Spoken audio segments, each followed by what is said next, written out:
শাড়ি পরে আসছি, ছবি টবি তুলবো, ঘুরবো একটু ওদের নিয়ে, এই প্ল্যান, আর কোনো প্ল্যান নেই। ভালোবাসা দিবসে প্ল্যান না থাকার কারণ কি?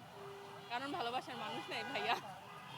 নাকি পাশে আপু রয়েছে বিধায় বলবেন? না না না, আপু ম্যাটার করে না, সত্যিকারে যেটা ভালোবাসার মানুষ নাই, ভালোবাসার মানুষ আরেকজনের ভালোবাসা বিয়ে করে ফেলছে, সো মানে প্রেম তো ছিল, হ্যাঁ প্রেম তো ছিল। হ্যাঁ হ্যাঁ ছিল। গল্পটা শুনি নাই। কি গল্পটা একটু শুনি, কেন আপনাকে রেখে গেল?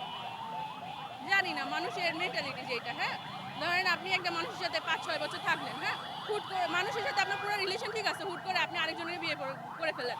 এখন আমি তার কাছে কোনো জবাব দিয়ে তার কিছুই পাইলাম না, তো এখন আমি কিভাবে বলবো সে কি বুঝে আমাকে চিট করছে, আরেকজনকে বিয়ে করে ফেলছে? এটা আসলে, তো ভালোবাসা দিবস নিয়ে আসলে সত্যি কোনো প্ল্যান নেই, ভালোবাসা দিবস নিয়ে কোনো প্ল্যান থাকতো না। জীবনের প্রথমবার ভালোবাসা দিবসে বের হয়েছি, নর্মালি ভালোবাসা দিবসে বেরও হই না। একই সাথে কিন্তু আজকে আরেকটা দিবস আছে, বলেন তো কি? সুন্দরবন দিবস আছে আজকে আবার। জি, সুন্দরবন দিবস। সুন্দরবন দিবস, আচ্ছা আমার জানা ছিল না আসলে।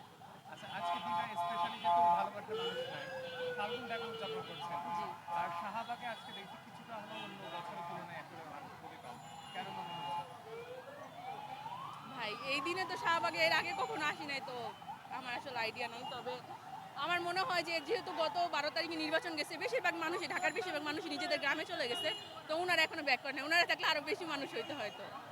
আচ্ছা, আপনি কি অনুমতি দিচ্ছেন আপনার বোনের কাছ থেকে কথা শুনবো? আমার বোন অনেক লাজুক, আমার মনে হয় না আমার বোন বলবে, আমার অনুমতির ব্যাপারটা না, বাট ও অনেক লাজুক, ও ক্যামেরার সামনে খুবই ক্যামেরা শাই পারসন। আমি ম্যানেজ